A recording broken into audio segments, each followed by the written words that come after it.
all of those people that I cried for, Elly.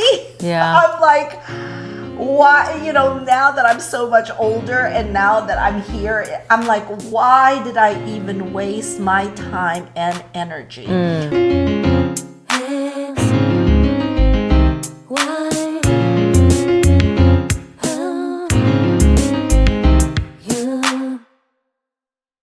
Hi everyone! This is a podcast with two Asian American women Sharing and learning about everyday life experiences cross-generationally. Hi everyone! Hi everybody, welcome back. So this is part 3 of the 20 pieces of advice for those in their 20s. Yes. And our social media team, who are Gen Zs, are the ones that gave us these questions to ask. Yes. So I believe we are on number 11, number 12, whatever. Yes. But the first question.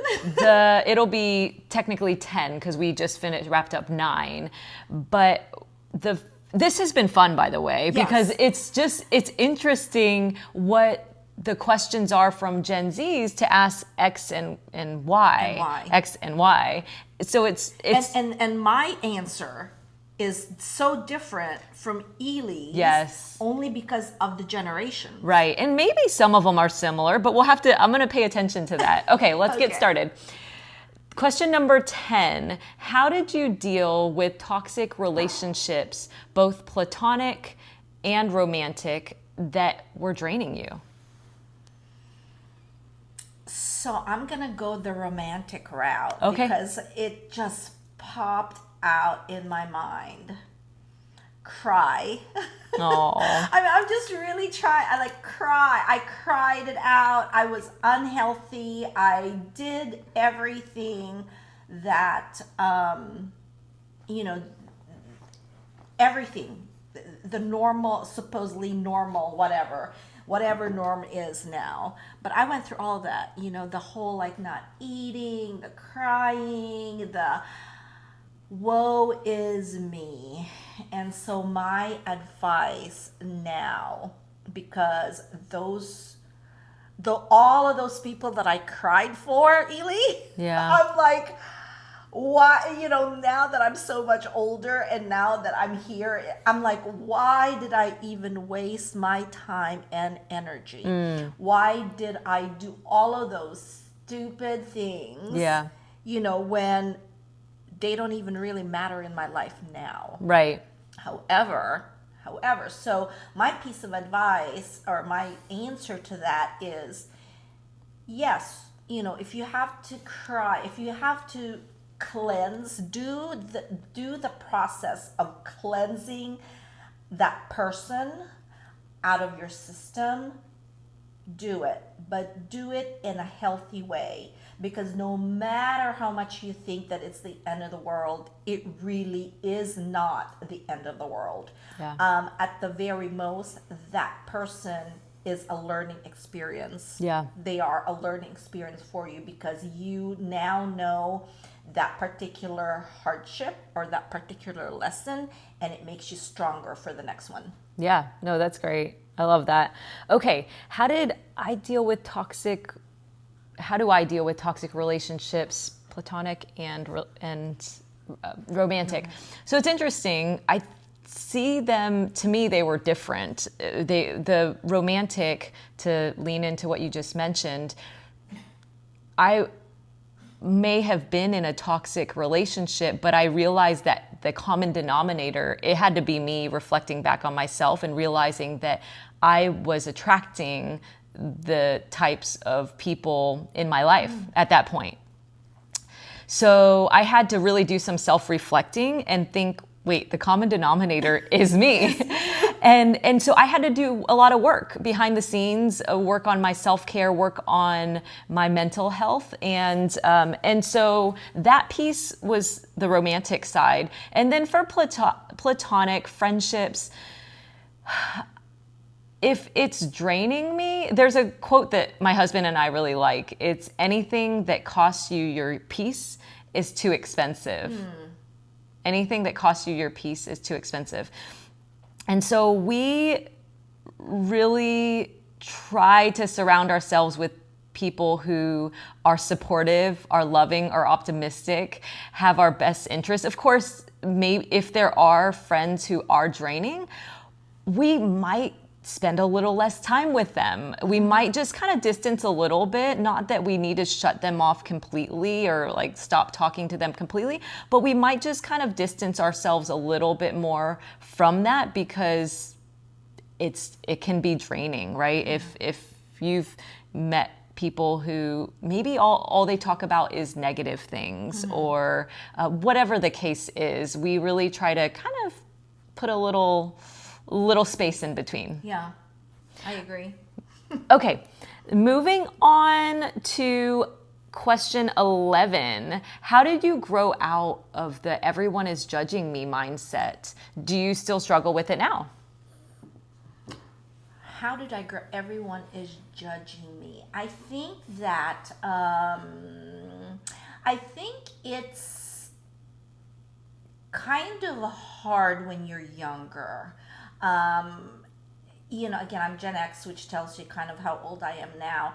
I'm at the point now where I don't give a hairy hoot. I would say like 4-letter words out there, but I don't give a hairy hoot now, because for me, and this is what I love so much about Gen Zs. I love, love, love hanging out with my Gen Zers, because to them, I feel that they are not afraid to really be their true selves. They are not afraid to just say, this is the way that I am.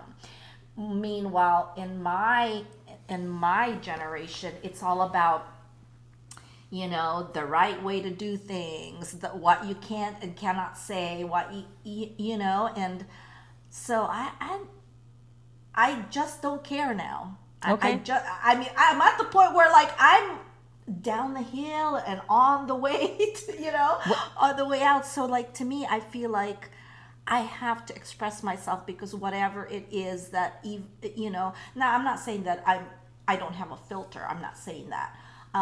But I think that what I have to say are also something that people can learn from. Mm-hmm. So how did you grow out of it, though, that space in between? Because from caring to maybe not caring as much.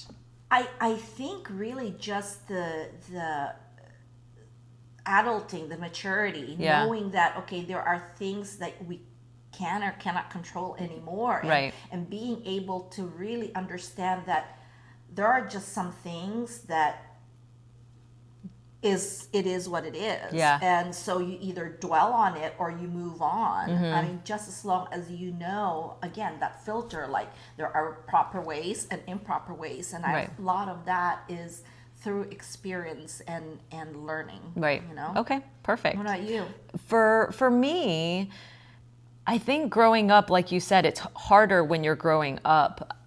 I think in general, I wanted to fit in.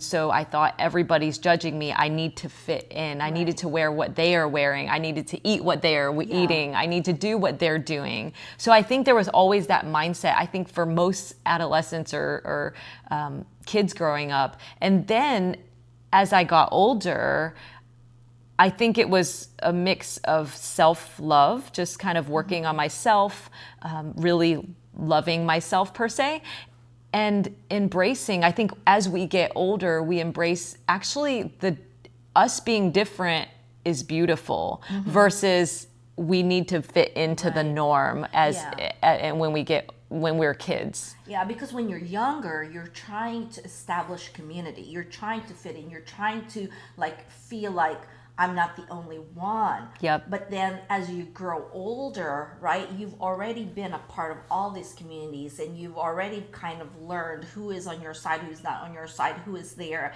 as, a wingman, and who is there that you kind of just pass through, the road of your life. Right. And by the end, you're just like, I've learned all that, know where I am. Right. And so therefore I will be who, it is what it is. Exactly. Yeah, great question. Okay, moving on to question 12. Can you expand upon the importance of realizing the things we can control, our emotions, actions, etc., versus things we cannot in life? You want to start? Sure. Can you expand upon the importance of realizing the things we can't control? This is a great question because we want, at least for me, I'll speak from my experience, I feel like I wanted to control everything in life. I don't know if you were that way too, but I realized that first, that difference, what that question just said, realizing what are the things I can control versus what are the things that are out of my control, and just kind of noticing that, being aware of that space. And then as far as being in control, like I felt like I needed to control every situation, every thought, every whatever. But I realized that now being able to let go of that control, like realize that we are not in control of a lot of things, and just understanding that concept of letting go instead of controlling and letting things just be has been really helpful for me. I think that letting go piece, because we can't control what someone does, we can't control something that happens, but we can learn how to control our mindset to deal with whatever that is. And to expand upon that, I kind of lean back, and I again, this is for in the 20s, the 20 somethings, right? The 20 somethings right now, the major thing that you're kind of going through in life is most of you have already, finished schooling and are in the job front, job hunting, or just kind of settling into that particular time frame of your life. And the learning that it just is what it is. Applying that, like the search for a job front, controlling and trying to perfect yourself. You can. It's all about adjustment. Is, I guess, what I'm trying to say. It's really all what you need to know in your 20s and in that realm or whatever environment you're in. It's all about understanding how to shine brightly by adjusting. Yeah. So if, and I mentioned it before, like for me, I apply it with me and my children. My dream is not their dream is not my dream, right? Things that I want is not what they want, and vice versa. And I guess it's kind of the same way for in your 20s as you navigate around that time of your life. There are a lot of things, that we go, like even as we plan stuff, you're like, I want to this is the route that I want to take. Yeah. I'm going to take this route. But everybody that around you don't have that same itinerary that you do. So you're having to adjust. You're having to adjust to people, to bosses, to people that you have absolutely no control of your environment. And it's up to you to learn how to really be strong enough to navigate through that time of your life. And a lot of that really is consistently putting in your mind. I'm not saying like throw your hands up in the air and say, okay, I don't give a hairy hoot, like I'm just going to give up. I'm not saying that.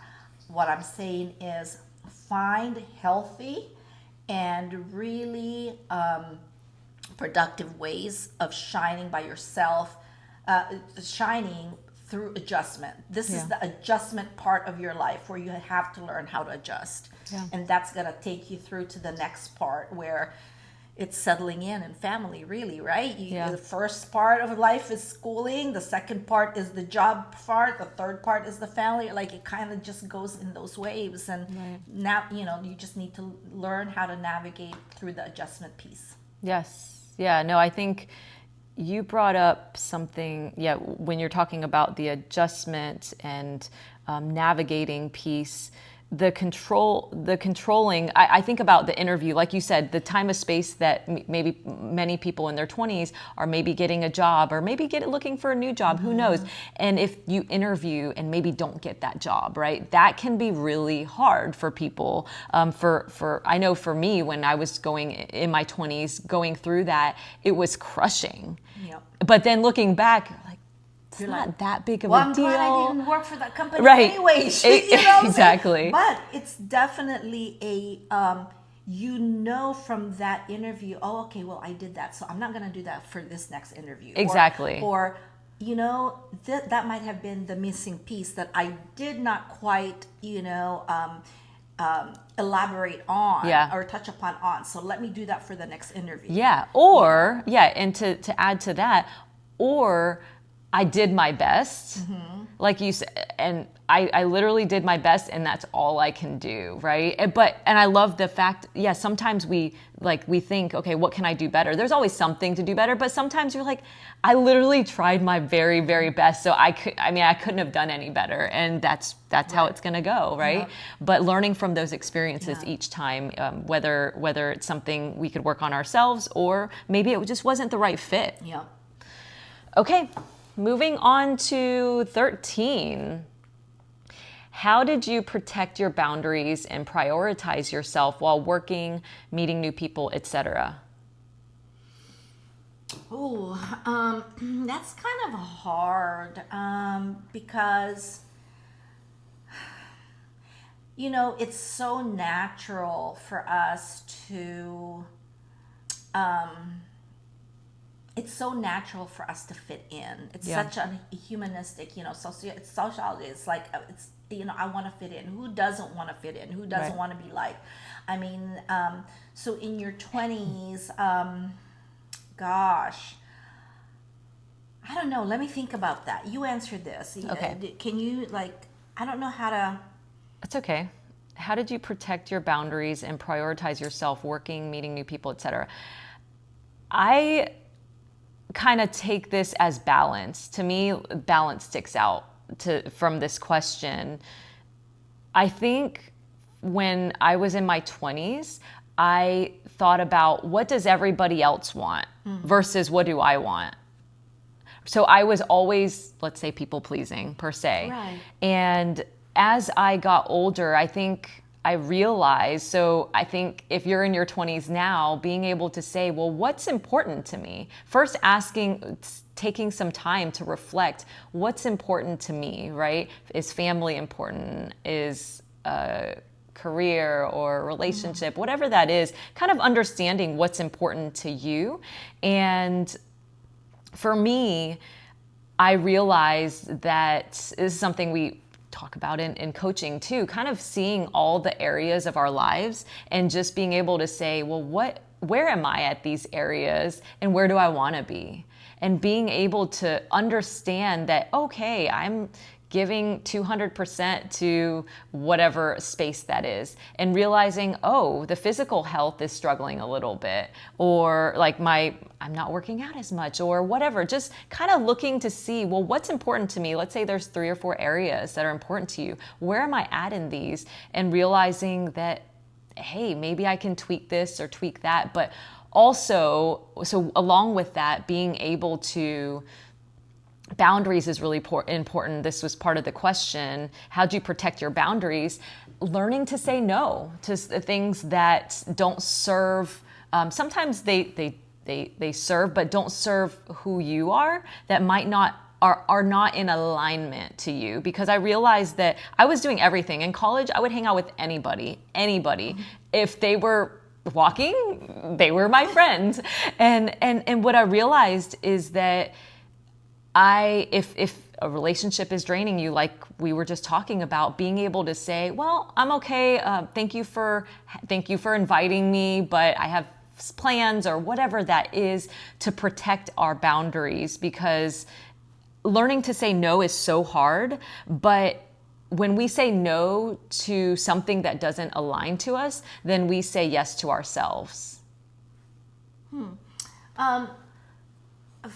For me, I think I I definitely, because there's the inner me, the me that is core that's inside that, um, you know, each of us has the inner core inside, but it's up to us on how far from the inner core do we take out for people to see.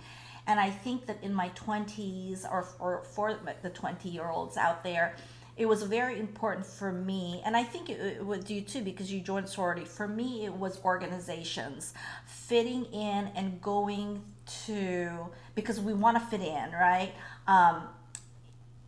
Joining like-minded people, or those folks that in my sense it was the Filipino Student Association at the university, and surrounding myself with that community, because then we're passionate about the things that are similar and the same, where my core inside is still kept there and protected. Meanwhile, it doesn't mean that I can't be brave enough, right, to do the things that, because joining that Filipino Student Association or starting the Filipino Student Association for me is one of my identities, right, and individualisms that to me is important. Yeah. So it's being able to really still kind of expand from that core, yet I'm still the innermost, kind of holding it within, and then it's up to me to determine how do I want to give more of myself by being active, being an officer, pushing for the organization, or do I just want to become a member and embrace being Filipino? Right. And I just use that organization itself, and it could be anything. It could be sorority. It could be, I don't know, because you're part of a church or whatever. Yeah. But being able to kind of still, if that struggle is protecting or the boundary, you can still keep your inner core valuable and within you. And then, but when you become or are part of other communities out there, it's up to you on how forward or how much you want to release, kind of, and give or take, to be able to kind of set those fences. Nice. So thanks. Perfect. But I think that's it for now.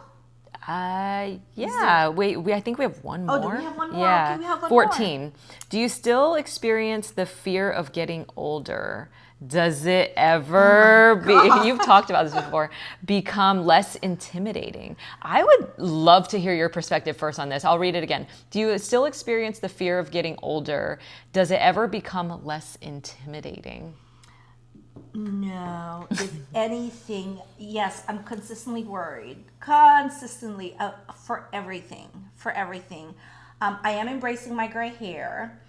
I say that, but at the same time, because I've had a lot of people actually come to me and say, "Oh, I love your gray hair," but then I go to that person. So I was at an Asian grocery store, and I was on my way out of the door. Okay. And this lady, all the way in the cashier, like she was in front of the cashier, she was paying. She goes, "Baby, I love your hair!" Like she yelled it out. No. I love your hair, baby. And so I turned around, and I'm like, oh, she's talking to me. And I said, thank you. But then I approached her and I said, and here's the clincher. I said, but when you saw me, do you automatically think, oh, she's older? Or, oh, I love her look? Interesting. Because consistently, and my daughter, who's Gen Z, she's like, Mom, you're always so caught up in how you look, because, girl, I used to be a size 3. I wavered between a 0 and 3 pre-pregnancy, and I was like, I grew up in the 80s, so I had my big old hair. I still have my big old hair. There's just some things you can't get rid of.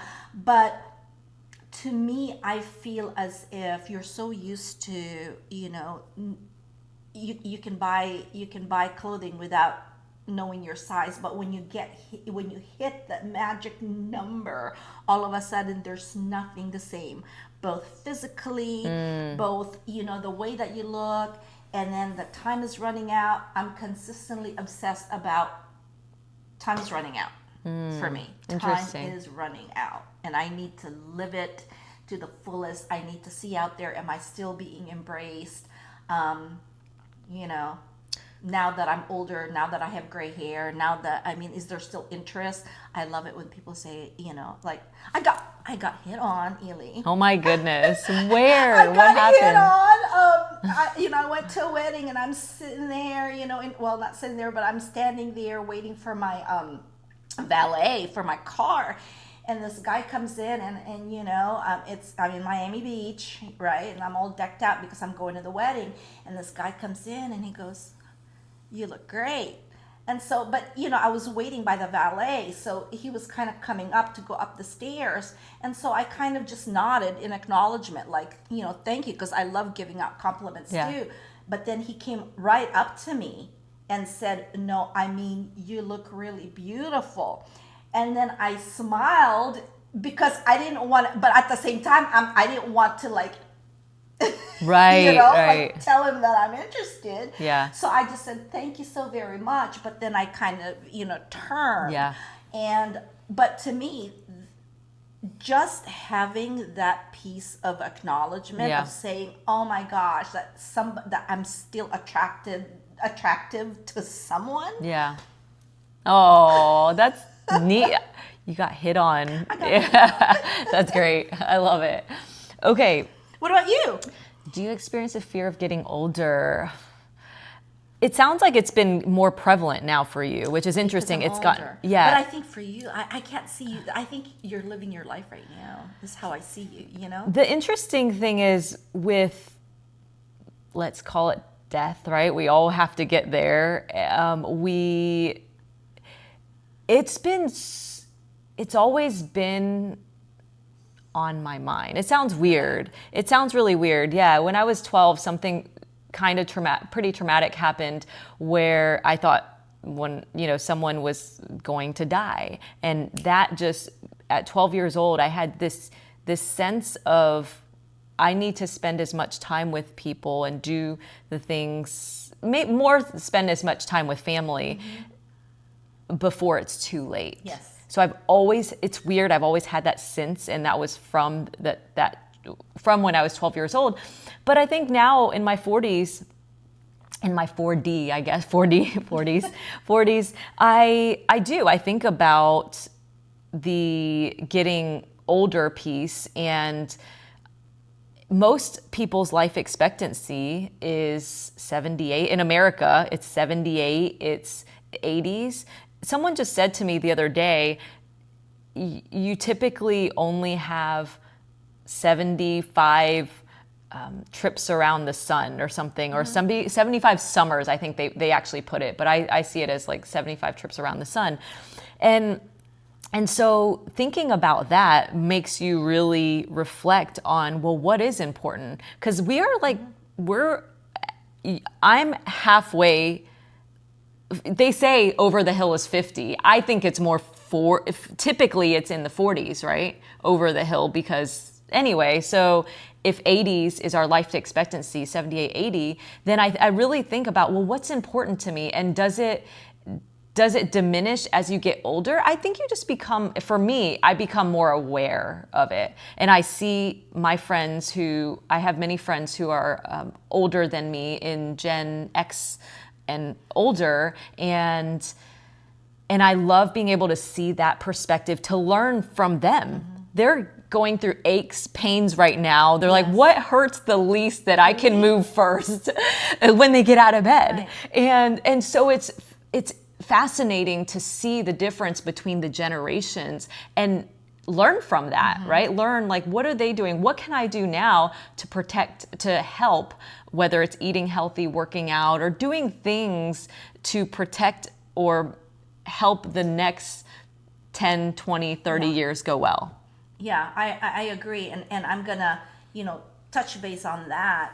We've always, both Elly and I have consistently said, or I've at least consistently said, have the time of your life, do everything that you can now.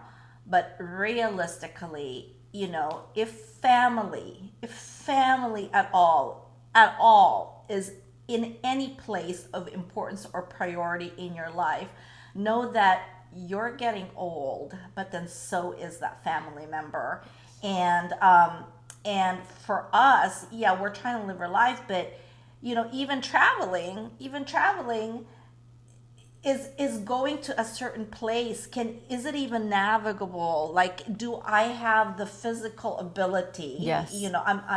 I'm blessed that I have. But like when I think of my mom, who I take care of now, her mind, she wants to go shopping, but she can't because physically she cannot move because she's in so much pain. So there are things that even though we say, oh, we have another however many years, but that's lessened tremendously by things that we have no control because of health. Yes. Or Yes. physical issues or anything like that. Yeah. So just know that, yes, live your life, do what you can, but not at the expense of other things. Right. And if one of the expenses is not being able to establish some memorable times with some loved one that may be on their way home, you might want to reassess and readjust your path to accommodate.